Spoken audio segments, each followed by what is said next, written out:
when you think about patient health data and HIPAA, if you see providers that don't have sufficient cybersecurity standards, or they don't have the standards that they are representing they have to be compliant with HIPAA, that those could actually result in false claims charges. So in addition to sort of all the other data privacy concerns that providers have to consider, also there's a false claims angle that they could face as well.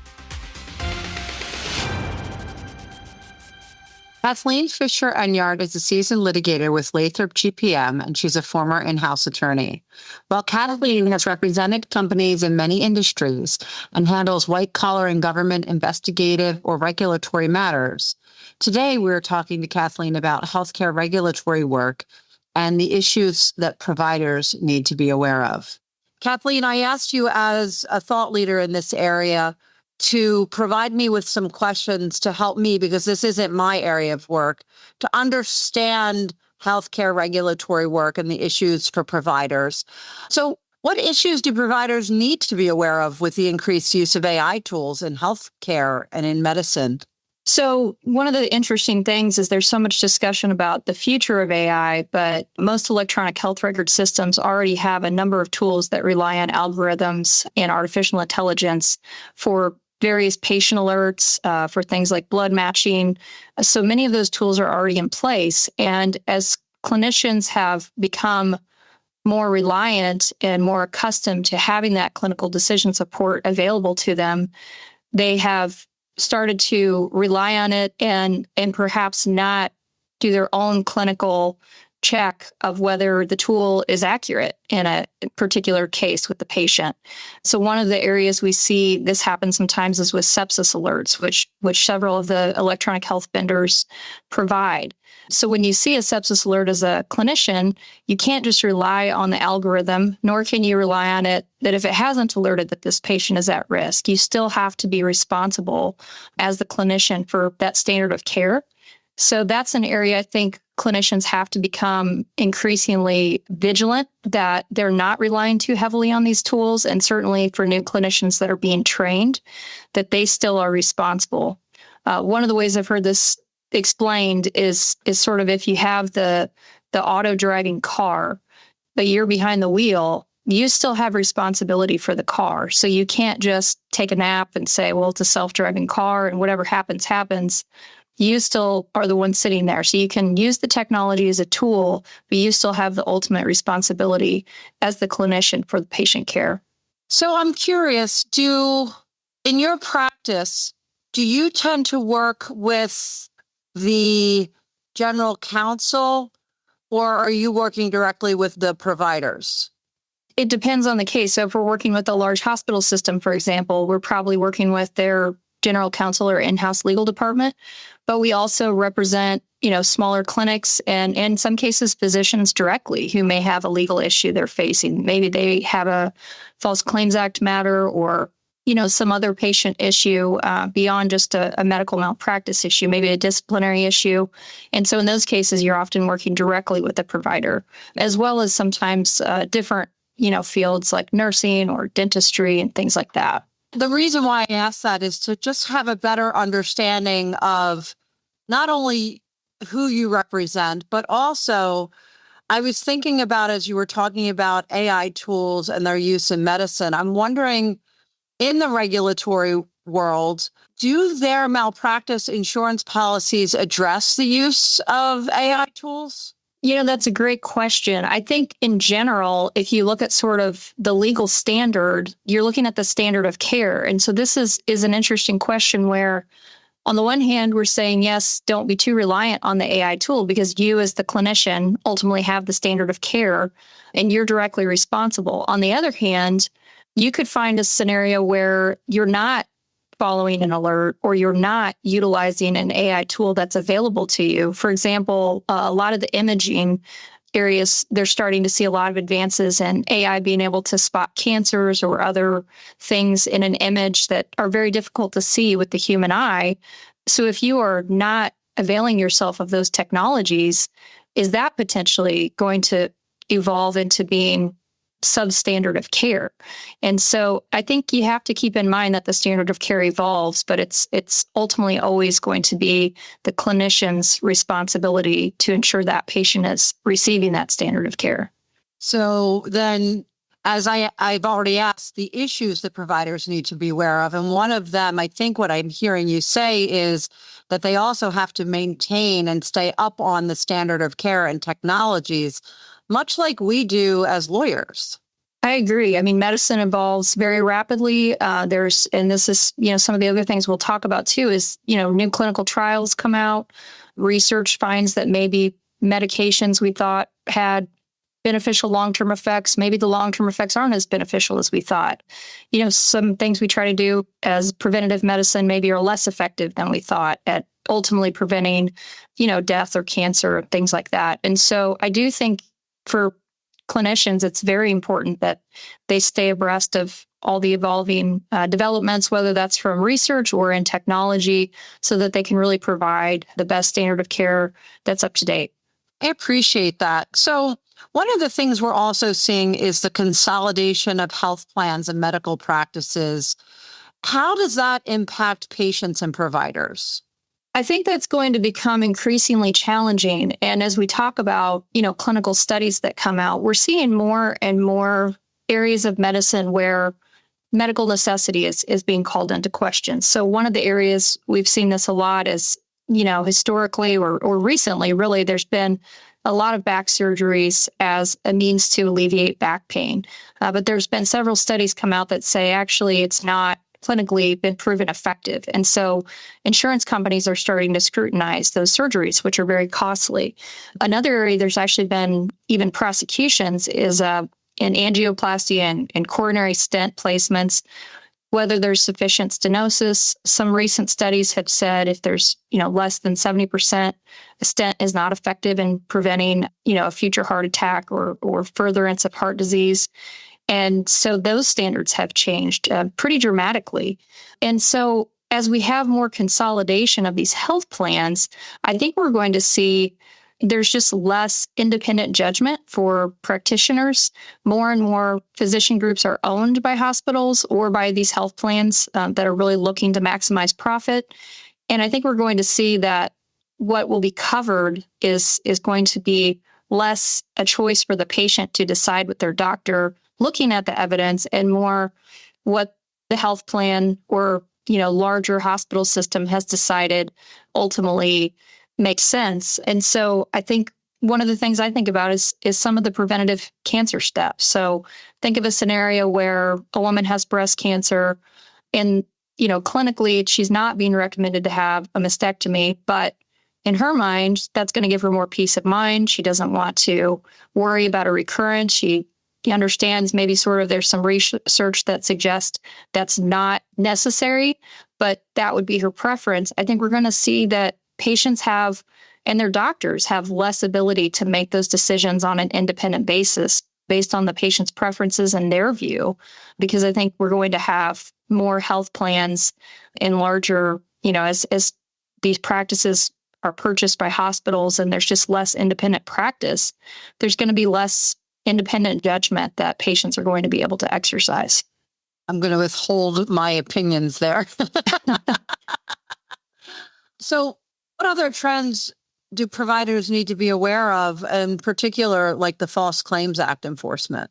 So in the False Claims Act enforcement, we are seeing several kind of interesting trends in recent years. One is as we see more Medicare Advantage plans taking a larger role in healthcare, there have been a lot of false claims cases against those plans. And one of the areas that's kind of interesting and implicates AI, a lot of these groups have utilized chart reviews to look for areas that perhaps they could have built a higher level code for a higher reimbursement rate. But there's been actually several prosecutions where it's been found that that was done improperly, or the algorithm only was looking for where they could increase the billing, but it was turning sort of a blind eye to areas where maybe it was overcharging and it should have been reduced. And so I think those Medicare Advantage plans are just going to come under increasing scrutiny as they play a bigger role in our overall Medicare system and just our overall healthcare system as we have an aging population. Another area that's interesting for providers is there's been an increased scrutiny around cybersecurity standards. And so I think when you think about patient health data and HIPAA, if you see providers that don't have sufficient cybersecurity standards, or they don't have the standards that they are representing they have to be compliant with HIPAA, that those could actually result in false claims charges. So in addition to sort of all the other data privacy concerns that providers have to consider, also there's a false claims angle that they could face as well. And then another area that's interesting is they're really starting to target private equity groups that are investing in healthcare and look at how they are working to maximize profits and whether that's really being done in a compliant way where they're following CMS standards, where they're not increasing rates for unnecessary medical procedures or increasing billing codes in a way that's improper. And so I think the government has a lot of scrutiny around private equity's involvement in healthcare. And so I think we're going to continue to see that as a target for the government. So just a question on that, on the private equity groups, because I think that's also a trend that all of our listeners might not be aware of. Can we talk about that a little bit and what that trend looks like? And then I want to understand a little bit more about CMS standards, what they are and why that matters. So yes, private equity is investing more and more heavily in healthcare. Sometimes this is through, health plans that are backed by private equity and are looking to both, reduce the overall cost of healthcare, but also maximize profit. And it's difficult to do both of those things. And so you have to sort of look at, well, how is that happening? Are they failing to provide medical care that really should be provided to patients? Or are they increasing medical spend on procedures or medications or, visits that have a higher reimbursement rate, but perhaps aren't really needed. And so I think we're going to see more of that, as well as, the reimbursement structure and just sort of the overall business structure of healthcare is very different because of Stark law and anti-kickback. And so as private equity investors come into this highly regulated space, the way they would normally maybe try to incentivize referrals is not legal in healthcare. And so are they following those rules, and are they avoiding any type of kickbacks for referral plans? And as they're, buying potentially medical practices, are they doing that in a compliant way? And is the, compensation being offered to doctors or practices compliant with Stark? And so I think we're going to continue to see more scrutiny in that area. And when you were referring to CMS standards, just to go back to that for a second, I'm not personally familiar with the acronym CMS. So that's Centers for Medicare and Medicaid. And they, as we talked about, kind of decide what will be reimbursed by Medicare and Medicaid as far as what's considered medically necessary. So going back to the discussion on coronary stents, under CMS standards, you have to have 70% blockage for a coronary stent to be considered medically necessary. Now, there's some nuance to that, but that's sort of a shorthand rule. And so the health plans often will adopt those CMS standards as well for what they will cover and what they will consider medically necessary. And so, again, as we have an aging population, we're going to have more and more of our population utilizing either Medicare or Medicaid. I think the government is going to have much more control over what doctors are able to do, what they're able to provide for their patients based on the standards that they set. And sometimes these evolve as new clinical studies come out. We're talking about whether stenting is necessary. There's a recent study that questions whether statins actually help long-term with preventing heart attacks or heart disease. And so they look a lot at areas where there's a lot of healthcare spending to kind of scrutinize and say, is this really appropriate in all cases? Should we be targeting this to a more specific audience? And sometimes those clinical studies are designed in a way that they are really looking to try to find areas that medical interventions, whether that's through pharmaceuticals or through surgeries, maybe are not necessary or don't really have a long-term effect, even if, it might be considered short-term to be the right thing. If we go out 10 or 20 years and look at people on statins, for example, are we actually seeing a difference in life expectancy and in the, number of heart attacks and things like that? And so I think as we see more of the government being more active in kind of trying to scrutinize and control healthcare spending, we're going to start seeing more standards set by CMS to limit what will really be covered by Medicare, and then health plans will frequently adopt the same. Thank you, Kathleen. So at this moment, we're going to take a pause for a message from our sponsor. This episode is brought to you by Furia Rubel Communications, a public relations and marketing agency serving law firms and businesses internationally. With an expert team of professionals positioned throughout the U.S. and supported by international affiliates, Furia Rubel enhances its clients' brands through integrated communications by providing expert guidance in crisis management and high-profile litigation, protecting brand and reputation, and supporting internal marketing teams with media relations, media and crisis training, and client and talent acquisition and retention. To learn more, visit furiarubel.com. So one thing that we haven't talked about a couple of things, but one of the things I'm wondering is, do concierge groups, these like the VIP doctors, do they have all the same regulatory issues as every other doctor? Is there anything different in that space because the patients are paying them directly? Yeah, so that's a great question. And those are becoming more and more popular. And I think for a lot of the reasons we're discussing, which is you get more customized medical care in many cases, and you have more freedom to work with your doctor to decide what's best for you in your circumstance. But the trick is they do have to really avoid taking any Medicare Advantage, any kind of those payments.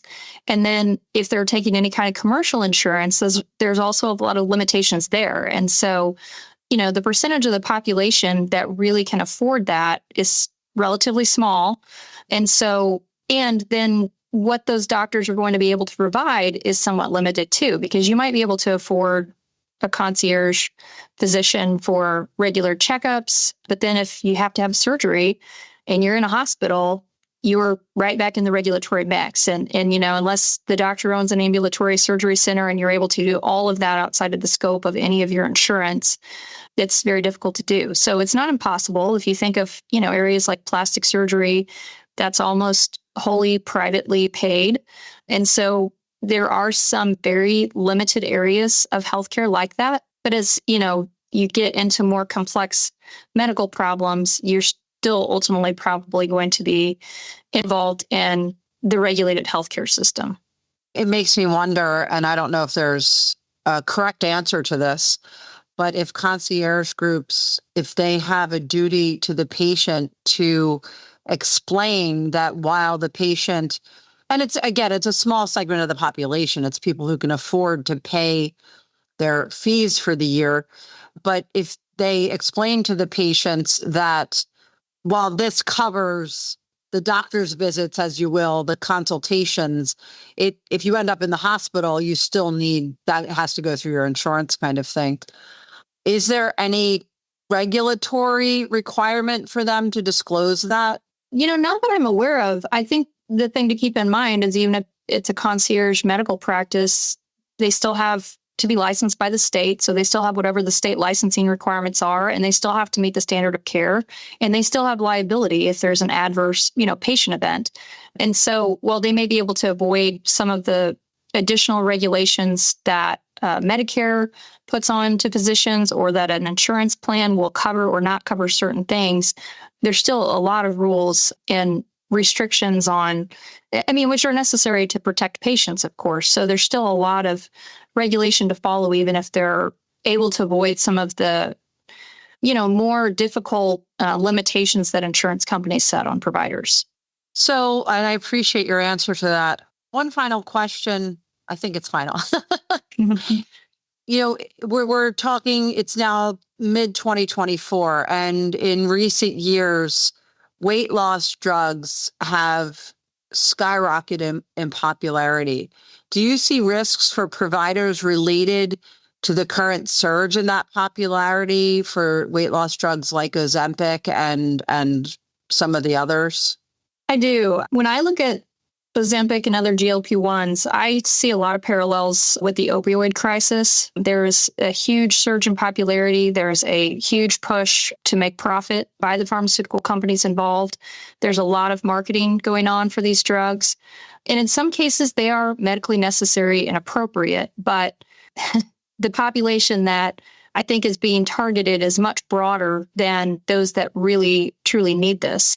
And so I think, providers and pharmacists and anyone involved in this should be very cautious that they really need to understand when these drugs are appropriate, when they're medically necessary. They need to be documenting that when they're prescribing this to patients.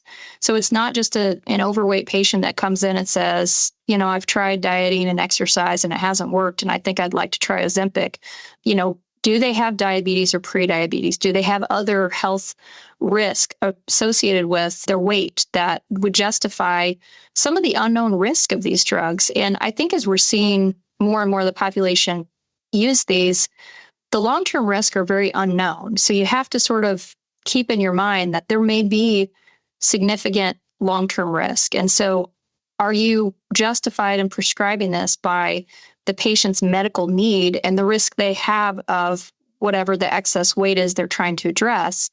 But we're also seeing some short-term effects. We're seeing people that are having, stomach issues, gastrointestinal issues related, it seems, to taking these drugs and having some more kind of acute issues. And so I really think providers need to be cautious that even though they're going to have lots of patients coming in their office wanting these drugs, and pharmacies are probably seeing huge numbers of increased prescriptions, which, really helps their bottom line, that they are being responsible. Because I think as we've seen through all the opioid prosecutions, they've really cast a very wide net on everyone kind of in that system that was involved in, the pharmaceutical companies, the providers, the pharmacists, and really that overprescribing. And I think the same thing could happen here, particularly if we see longer term effects that are difficult.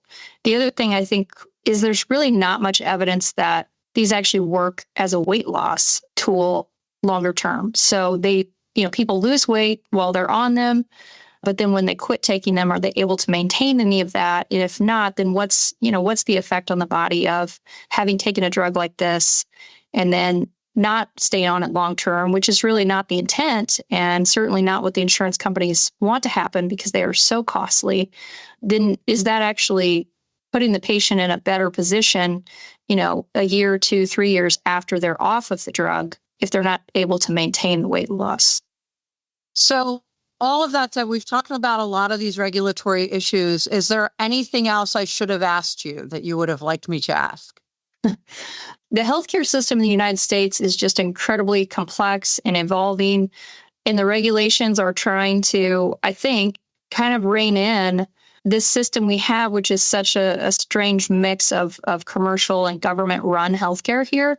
And so I think there's just a lot of interesting things evolving, and I hope what doesn't get lost in all of this is the patient's needs and the patient's needs for good medical care and being able to work with a physician to have a healthy life. And so I think a lot of these regulations are in the right spirit, but I also think we need to give providers some freedom to work with their patients and provide and use their medical judgment. That's something I think all of us value when you find a provider whose judgment you really trust, to be able to work with patients to figure out the best solutions for their life. And so I hope that as all these regulations come out, providers can inform themselves, protect themselves, and be in a position that they feel like they can still focus on doing what's most important, which is caring for patients.